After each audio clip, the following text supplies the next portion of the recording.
Hey guys, JB here from Alpha Wolf Consulting, coming to you today with another episode of Spirituality and Me. This is episode 4, I think, and this is my purpose in life. And my goal in this episode is to explain to you a little bit about my understanding of life and explain to you like the purpose of life, and we're going to break that down in a couple of ways, but also getting into like an understanding that God is life. So in any way, shape or form you want to conceptualize life, the purpose of life will always be God.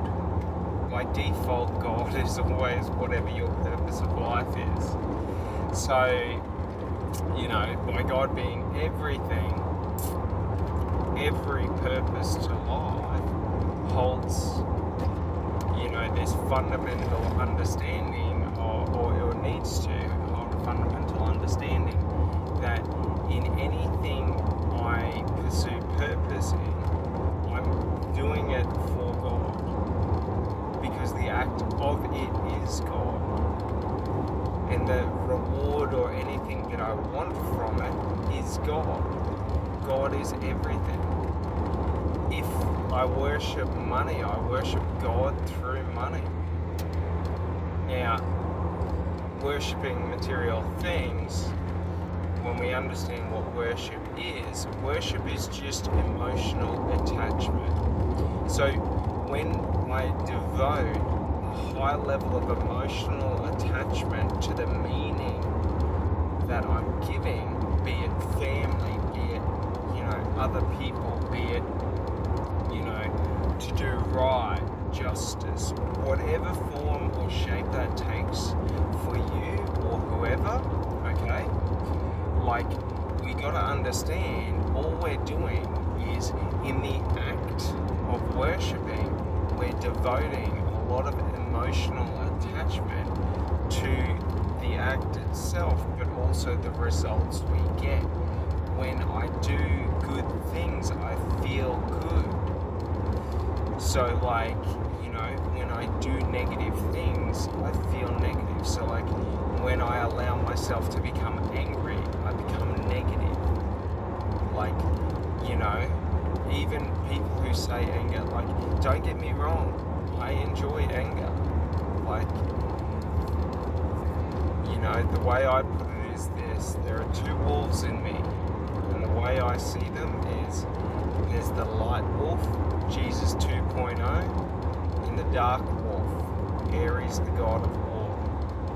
In any moment, I can choose through my actions and through my thoughts, my beliefs and my words to embody, Jesus and what he taught and how he lived, or I can choose to embody Aries, the god of war, and worship destruction and hatred. So we gotta understand, we are neither light nor dark. Neither is right or wrong. So you just gotta understand, who do you want to embody? Do you want to always give people chances and have no fear of being struck? It's a choice to not fear other people. It's a choice to not fear, people doing negative things like cheating or stealing from you. It doesn't make you gullible. What makes you gullible is if you believe people won't, and you're codependent to the point of putting all your trust and giving away your trust. It's okay if people cheat and steal from me. Go for gold. Just know, the second time round, you don't meet Jesus, you meet Aries, the god of war. So prepare to do battle, because to get past me, you have to defeat me. And that's an important understanding, is that, like, I can forgive you and never give you the opportunity to fuck with me again. So I can keep you at an arm's length and hold peace in my heart. But should you step towards me, I'm only ever going to attack. Do you understand? Like, we can defend ourselves without the need of fear. And it comes from having an understanding that we don't need to be afraid. Because, like, everything in the universe, everything in reality and existence is God. You are God. I am God. Like, to understand this is to understand I'm never disconnected from my environment. And should I have to fight battles alone, just know I am Legion. I am all that have ever fought battles. I am those who held on to hope when there was no hope, who fought fear to stand. Do you understand? In any moment in life, we are connected to everyone who has ever existed through energy. And energy is the form of thought. Energy is the form of consciousness. Our conscious is linked to the consciousness of the universe, of life. So in any moment, we can connect to whoever we feel we need strength from. And just know, to fall, you're caught. You're like, if you die defending yourself in a battle alone against insurmountable odds, just know, every warrior who has ever lived will be there with you, for they would never miss one of their own standing against a tidal wave of enemies. Think Leonidas and the 300 standing against the Persians. Like, you don't stand to survive, you stand to imprint a value, so that they know that even if you take me down, it's okay.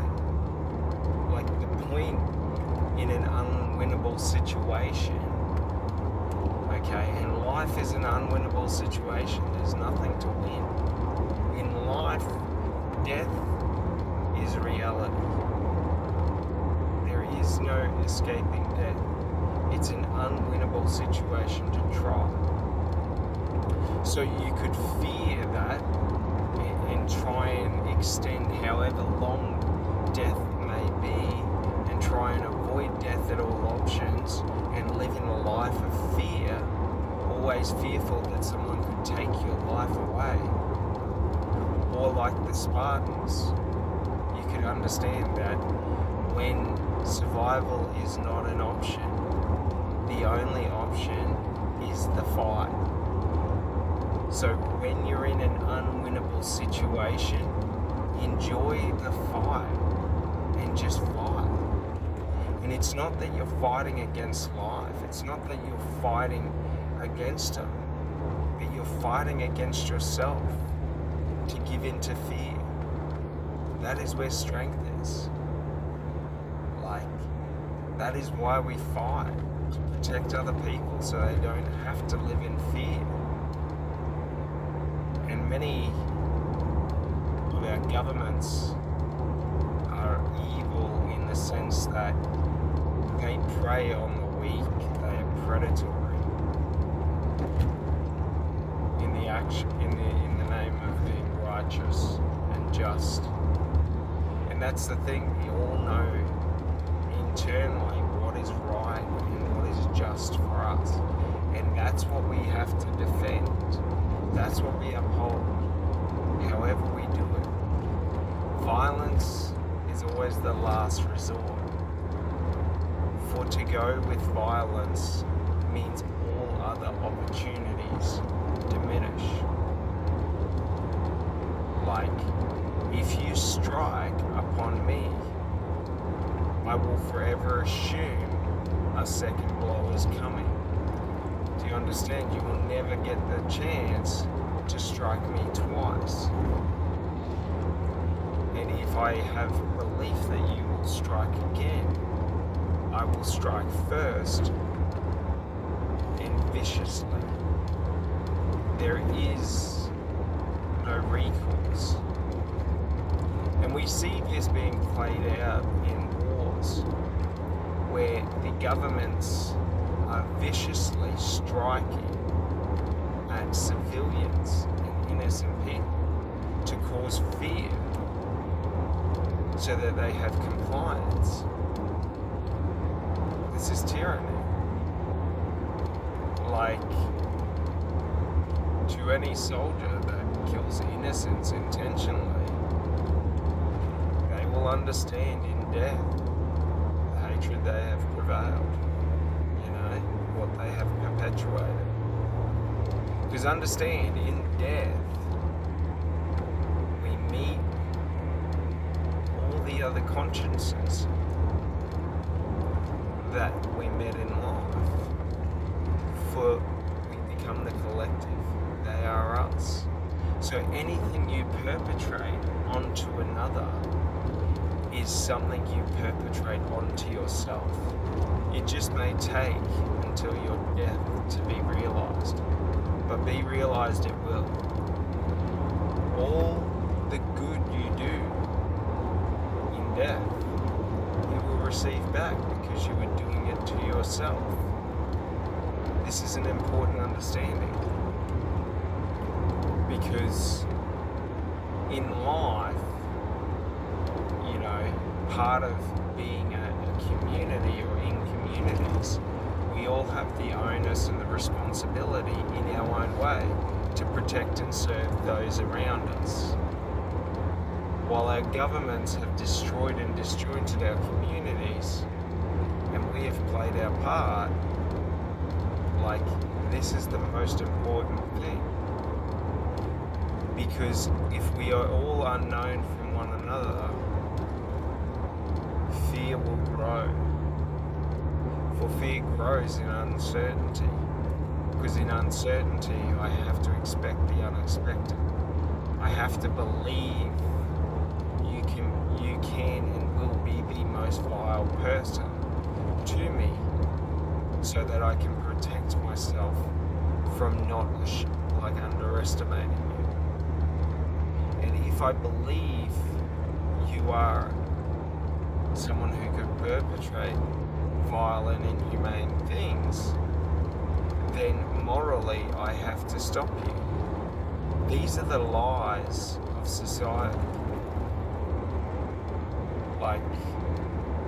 We should all walk without fear, because we should all believe that we will all stand and fight for what we think is right, for justice that we believe. And it's very important to understand this, because we have such a two-dimensional understanding of fighting. Fighting means so much more than just outward aggression. You can be outwardly aggressive without raising a hand. You can take blows and intimidate others. The thing is, if every time you strike me, my smile grows a little bit more, my eyes lock in, I become more excited, soon you will fear what comes next. Understand, I don't have to forcibly enforce fear on others. If you use fear on me, like a mirror, I will reflect that fear back on you. But unlike a mirror, I will find my way into your mind, and I will destroy your psyche. Because to destroy your psychological construct, or your foundational framework of what you believe as being real and true, means that you fear everything, for nothing is certain to you anymore. Nothing is real. So understand, like in life, we can all choose who we want to be in every moment, with every action. We can choose to be Jesus 2.0 and look to and lift and empower and give miracles to others and help all, not those we like, all, to become a champion of the people, even if it means our death, and to do so with grace and humility, for we were always meant to die. Why become upset with the way that you have to? If the only option of death is crucifixion, accept it gracefully. Like in life, we fear death so much that we live lives without experience, without knowledge, without understanding, without exposure. We limit who we are and what is real so that we don't expose ourselves to risk. And the problem with this is living that life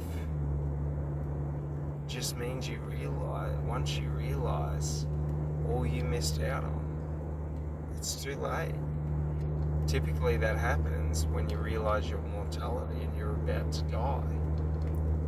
Live each day with the acceptance that should I die today, I die following what I want, my passion, my desires in life. I create the world around me. Because the government will never save us in our society. The government isn't going to save our communities. It's only through participation of the community. We all have to invest into each other to better the world. That's the simple truth. The burden is too great for one mind. All minds must come together as one to solve the problems.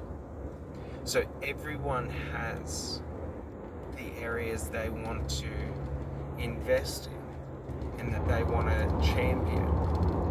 Some people like cooking. Maybe instead of just drawing a circle around yourself and saying, I will create a business and live an amazing life, you create a circle around your community and you say, oh, well, make a business and have an amazing life and be abundant so that I can take responsibility so that people don't miss meals. And you invest into making sure that, people don't go hungry in your community, regardless of who they are. And you champion that cause. Understand this, the community will want to support no other. They will only support you. For if you support the community will support you. So understanding this is the truth of, our material life, is that if we don't invest into the communities around us, our friends, our family, our tribe, our regional community, our national community, the world community, like if we don't come together and invest in each other and give back, it breaks down.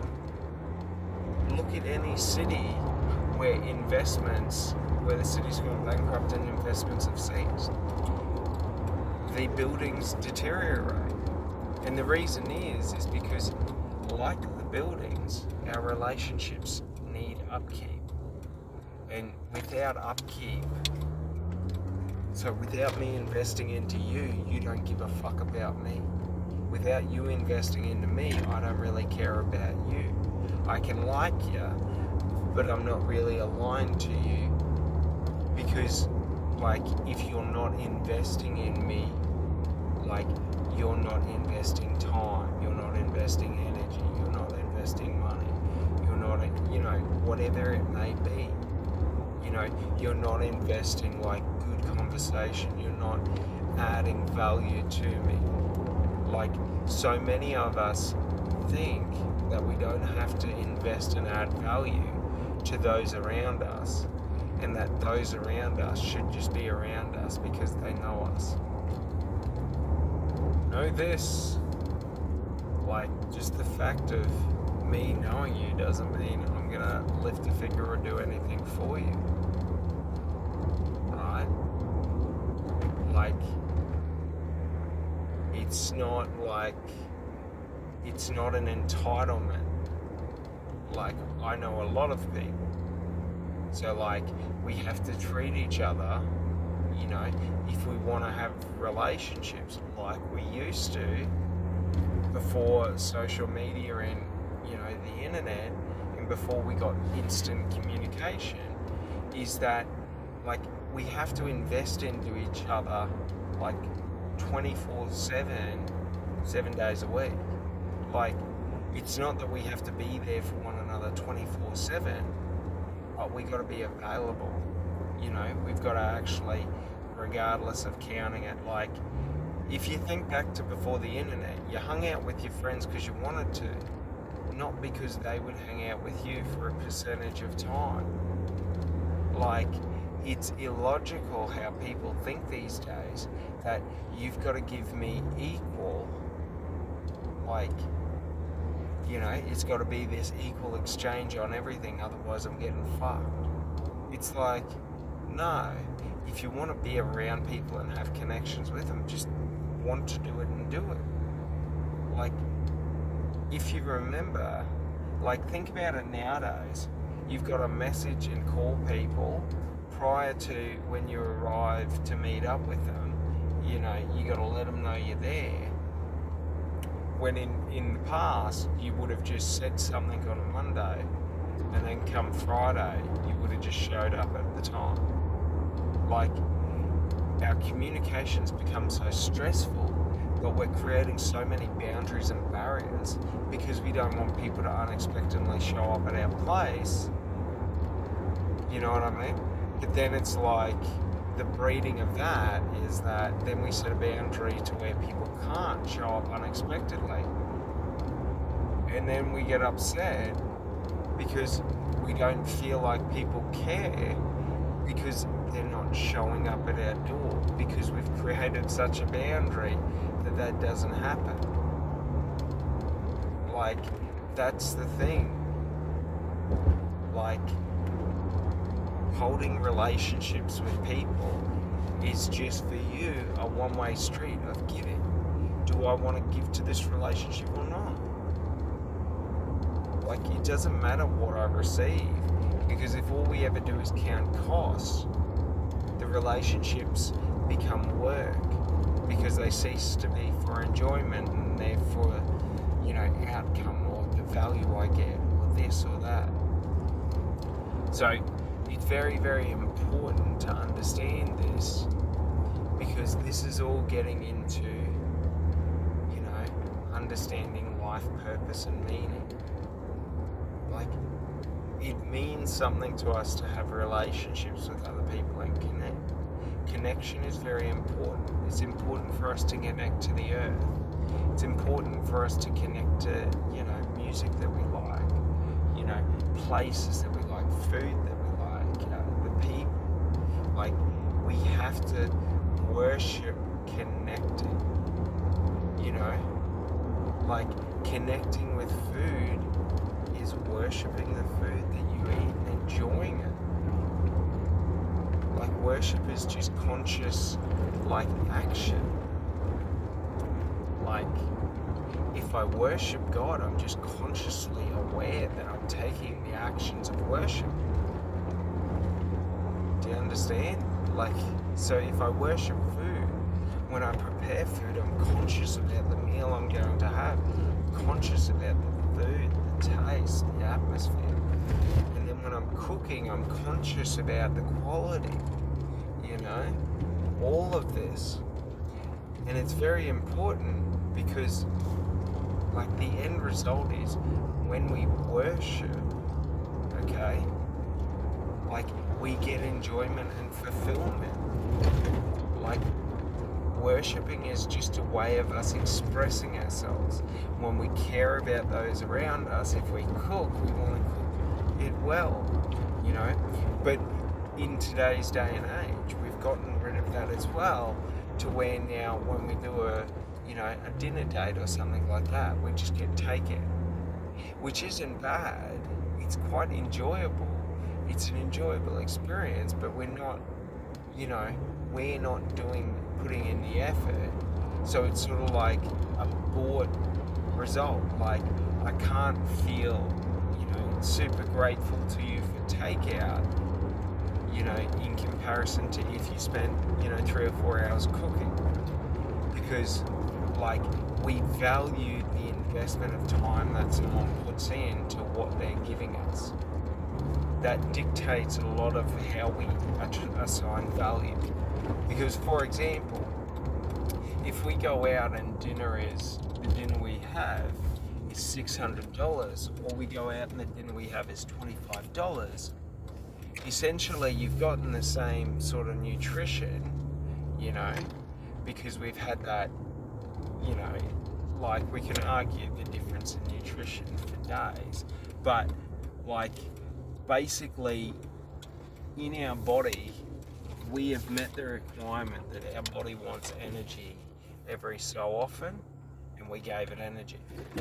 But because of the cost, the meaning we assign to the $600 dinner is that it was so much more meaningful. It was an experience.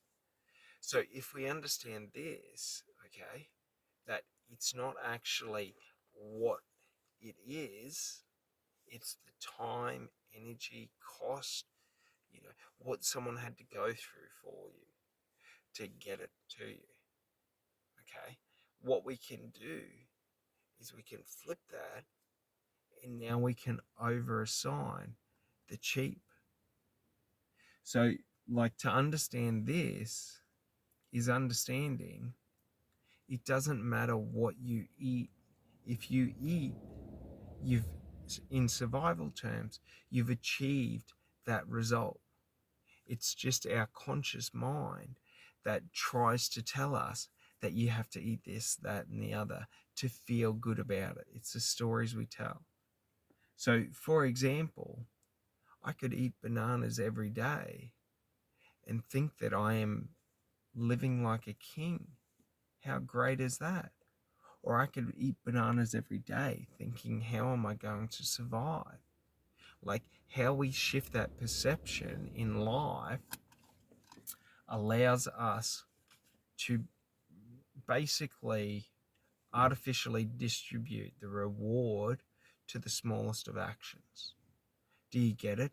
And then everything above that smallest of action, which is the greatest of reward, is a bonus. So if I'm graciously happy and excited to eat bananas for the rest of my life, if I get an apple, how great. If I get some bread, even better. Do you understand?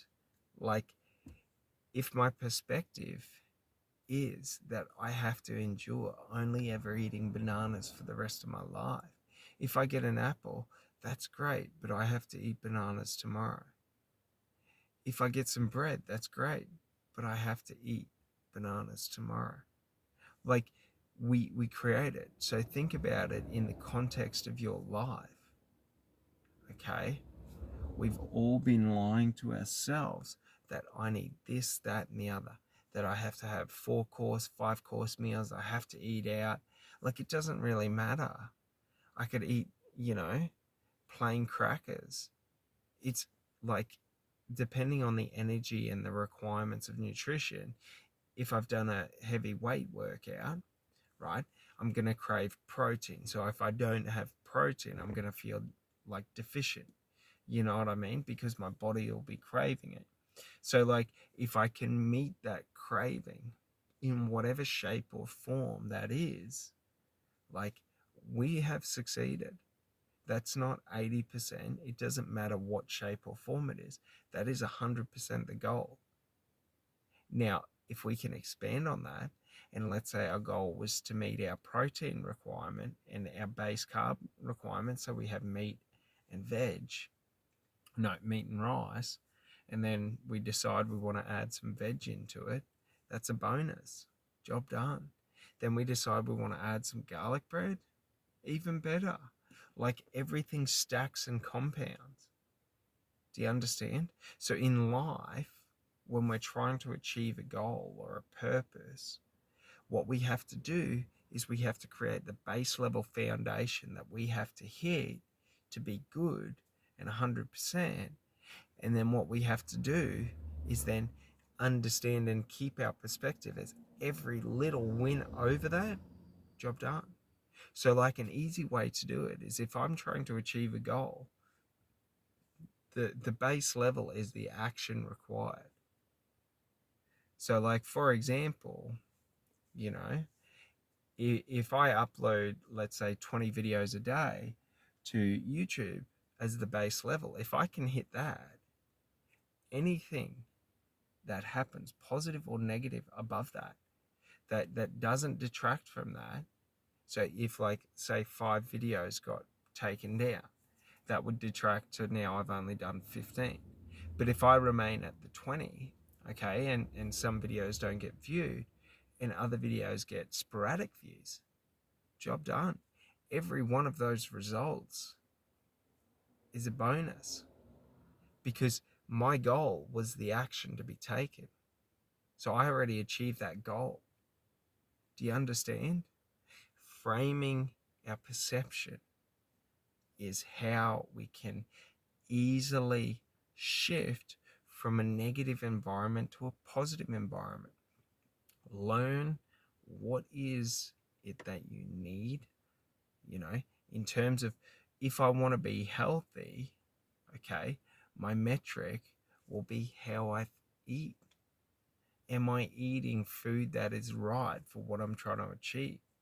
So for example, if I'm trying to achieve aggressive weight loss and I'm trying to cut weight, I have to sacrifice carbohydrates so that my body will use the fat stored. So regardless, for that first 2 or 3 weeks, right, my base level is, if I hit the protein and the veg, like, I'm good, like, I'm happy. So if I can find ways to add little treats in there above that, and I hit that, right, I'm sweet. So you know what I mean? Like, if you're doing a weight loss journey and you're trying to lose weight, if we're eating good, let's have a small treat every night. Like, whatever that is for you. But what we want to do is we want to try and reposition what treat means. So instead of, for example, having chocolate as your treat, maybe you could have crackers.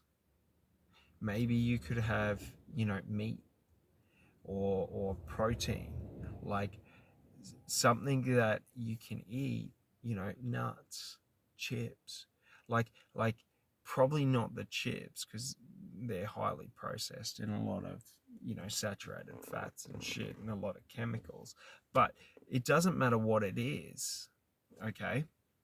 What we're doing is we're trying to have, if 80% of the time we can hit, that good, nice diet, 20% of the time it's okay. We can have a treat. So, but if we're able to reframe what the definition of treat is, if our idea of treat is apples, we can eat 100 apples a day if we want. It's only going to make us feel sick. Like, it's not going to make you fat. Like, I can promise you, okay, anyone who tells you that fruits and vegetables and seeds and nuts make you fat is talking shit. They're just straight up talking shit. Like, I could eat 1,000 bananas a day and I'm not going to put on weight, because one, the energy is so short. So it takes only 2 to 4 hours to basically digest, process, and utilize that energy, right? It's not taking 30, 40 hours to digest.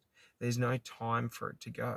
So yeah, if I did zero activity and I did zero utilization of that energy, but food is energy.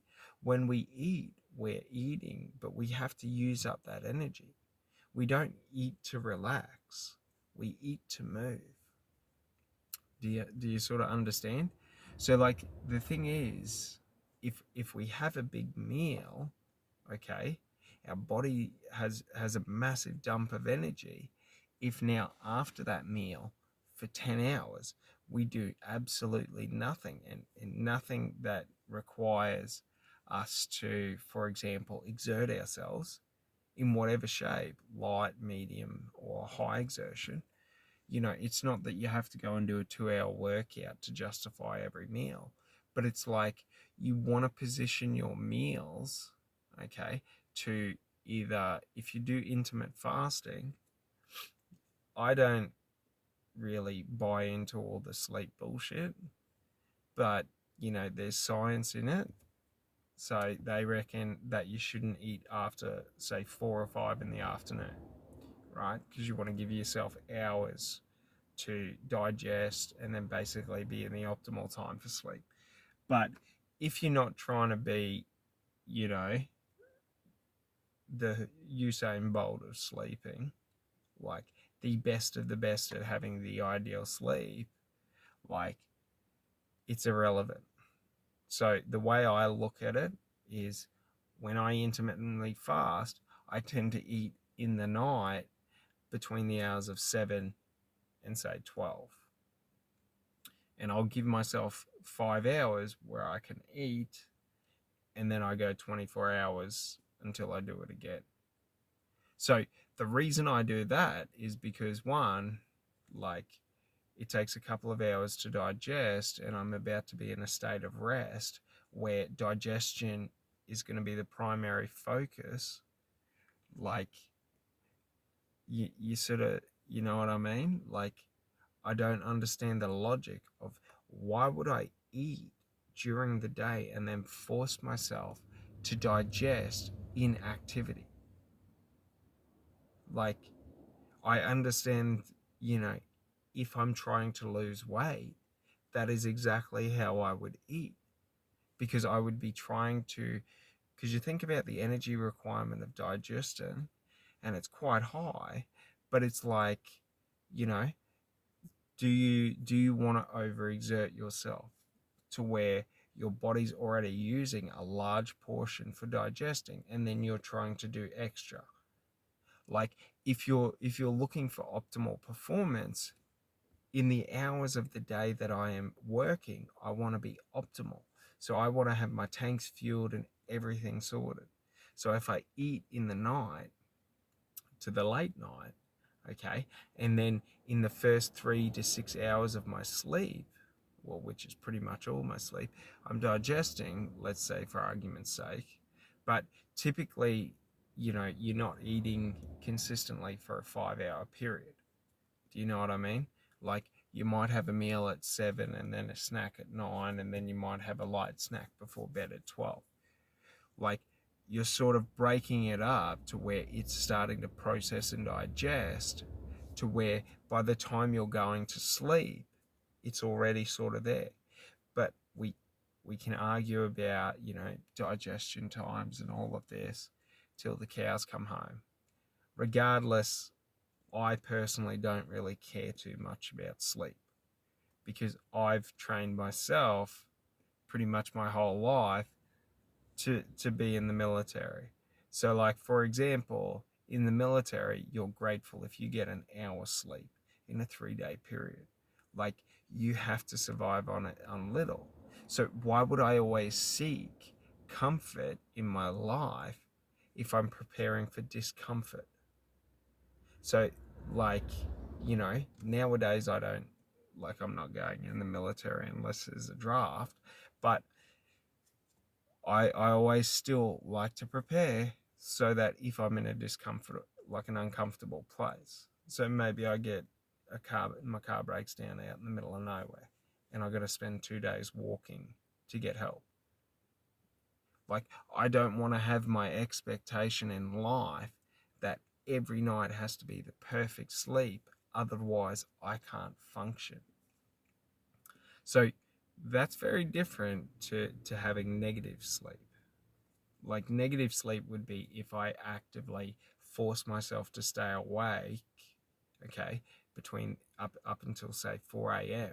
and then I force myself awake at 8 a.m. Like, I don't use an alarm clock to wake up. I fall asleep when I fall asleep and I wake up when I'm ready. Like, I typically sleep personally maybe 6 hours, 6 to 7 hours. And usually I have, wild dreams and stuff like that, or I'll be restless, like, because I have too much energy.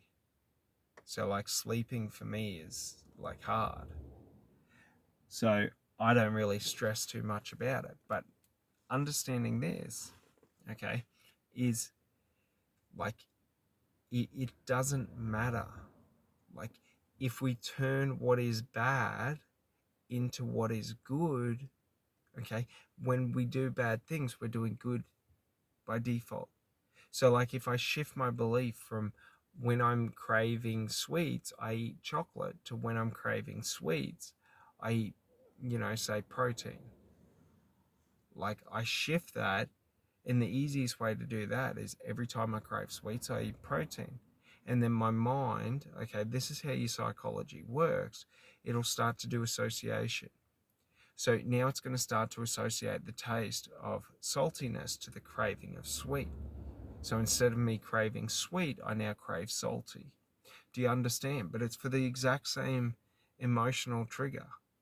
So if you have an emotional trigger that causes you to crave, for example, drugs or alcohol, like, you can shift that by implementing a new behavior or a new vice. Like, for example, most people who give up drinking tend to pick up smoking, because they're shifting one habit for another.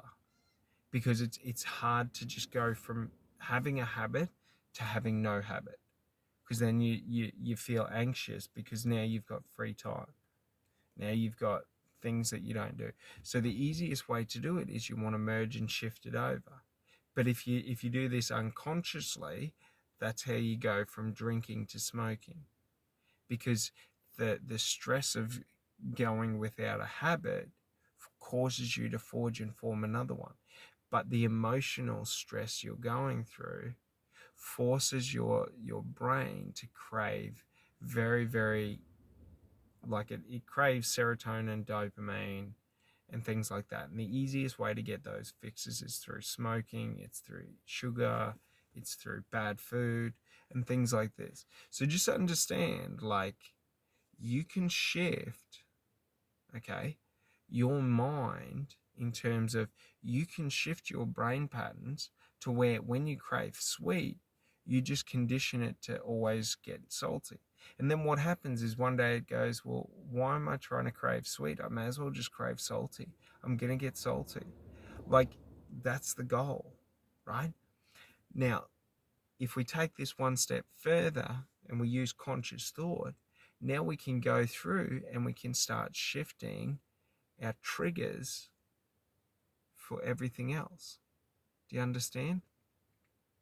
So, like, when I feel stress in achieving a goal, I focus on the work rather than the result.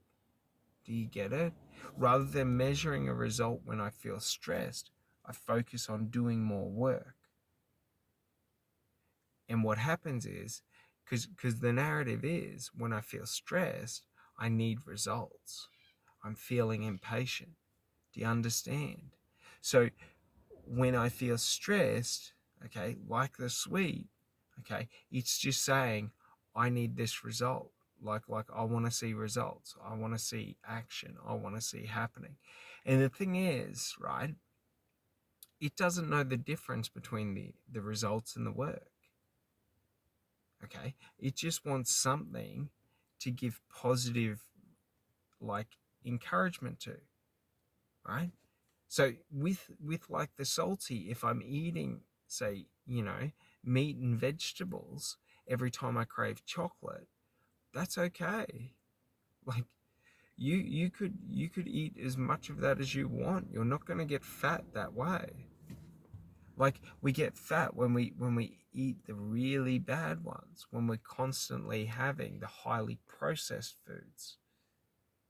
So just know what we're trying to do is we're trying to shift from craving highly processed foods to to craving highly, like, natural, in terms of, we don't want to be having processed meats, because, to be honest, I've never worked in the meat works, like, but what I've heard about what they use, the parts they use of the animals to make the meat, like, and I grew up eating, like, Devon, and I loved it. Like, I loved the processed meats when I was growing up.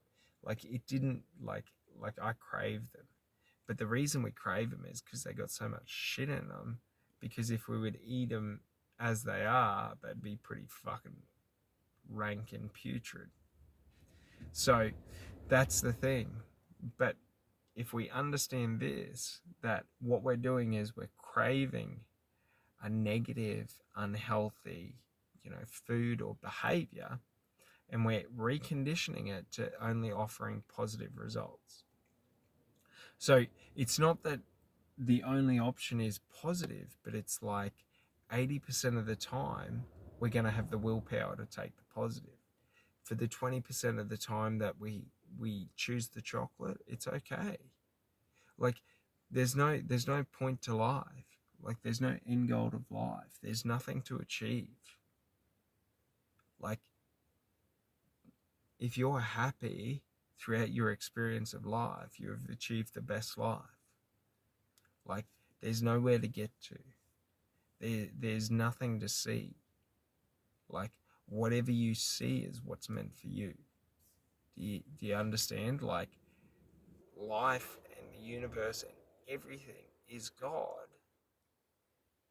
and we are God, and the purpose of life is we are God experiencing God through other things. Do you understand? There is no purpose. Life is a game in the state of play. Like, the whole point of game of life is the play. And understanding this, when we try and create our life's purpose or our meaning of our life, it doesn't, like, it's not about the artificial meaning of saving children is better than, saving dogs or this or that. Like, it's all irrelevant because everything is God. If you choose to save flowers, you're saving God. If you choose to, you know, save humanity, you're saving God. Like, if you choose to save the planet, you're saving God. Like, by default, every action in life, the purpose of every action is God. But you are God. Like, you are every action in life. Because in your life, your experience, you don't understand or experience anything outside yourself. Like, I see the trees, but I don't experience what the tree experiences. I can never. Do you understand? Like, I can't conceptualize it. If I could conceptualize it, it would change my understanding of the trees. Do you understand? Like, it's all about conceptualizing. When we can conceptualize in life the fact that life has no purpose outside of what we give it individually, what would you choose to do? How would you move forward through life in your purpose? So, like, what would it be? So, every path is the right path, but there's only one path for you. It doesn't matter what path it is, you go down it. But just know, like, if you go down that path with selfish intent, in terms of you look to deceive and isolate, and you look to take advantage of others, like, just know, like, you're only making your path miserable. You could be living the greatest. You could be exactly who you want to be, but you're on this path trying to cheat and steal your way to your dreams. Like, there's nowhere to get to. Like, a path is just a direction of travel. No path is greater than the other. No path has more meaning than the other. It's just the meaning we give to it. You can walk down a path at your own leisure. You can walk off and experience other paths while walking down your path. Like, do you get it? Like, you don't want to be trying to walk down 3 paths at once. But if you want to go over and experience a different side of life, go and experience it. And then decide if the way you were walking before was the right way, or if you need to readjust. Like, that's it. So, like, finding your life purpose is just an understanding that, like, purpose is choice. What do you choose your life purpose to be? What do you choose to do? That's it. And then you just do it. That is living. That is life. So everyone should choose in their community, however that, eventuates for each, how they're going to help serve others and connect. Because that's it. That's the purpose of, like, life in society, is connecting with our others and helping our community grow. That's it. Like, it's not about power and control and us having more communities. Like, we can only handle our community. You know what I mean? It's sort of like if you had, the most successful men in life dictating the rules of marriage to all the other men. Like, that's how we're living life. Could you imagine that? If they were saying, you have to do this, this, and this, there is no other way. Like, this is just how miserable. Like, you wouldn't want to do it. But it's the same in life. We sit there and we try and dictate that this is how it has to be everywhere. It doesn't matter. Like, if in your community they enjoy that way of life, that's good enough. Like, there's no, you don't have to work to convert others. Through your action, through your, conscious thought, your beliefs, your values, you will show people how to be like you if they wish. That's it. There's no anything further, and you're trying. And once you start trying, you cease doing for yourself. So understand, to do is to simply take the authentic path to you.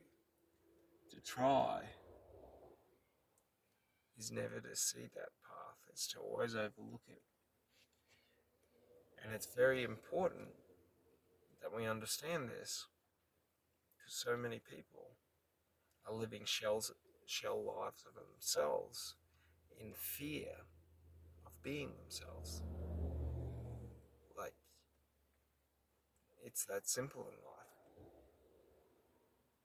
Like, there's nothing further. Like, we either choose to live the life we want, or we try to live the life we want and fail. It's so funny, because if we think about it like this, neither is any further difference from one another. So your ideal life and your worst life are in the exact same place. You don't have to travel 1,000 miles to find your ideal place. It's a simple fact of like realizing and turning around and understanding you were just looking one way. Do you understand? As soon as you turn around, it's yours. There's nothing to do. There's nothing to earn. Do you understand? Like, we don't earn our dream life. It is only through taking the actions that we believe to be our dream actions that we earn our dream life. That's it. Like, as soon as we take the actions, it is there. There is no further. Like, as soon as you feel yourself trying to do something, not for yourself, but trying to do something for someone else, you've lost it. The simple truth is you could have just done it for yourself without anything. You don't need anything. Like, you don't need to understand how to hold a conversation with someone, Children do it all the time. Like, the idiocracy of life is that there's only one way to conversate. You know, there's a right way and a wrong way. Like, everyone knows the right way and the wrong way because we enforce it. It's called the respectful way. If you're respectful, you're on the right way.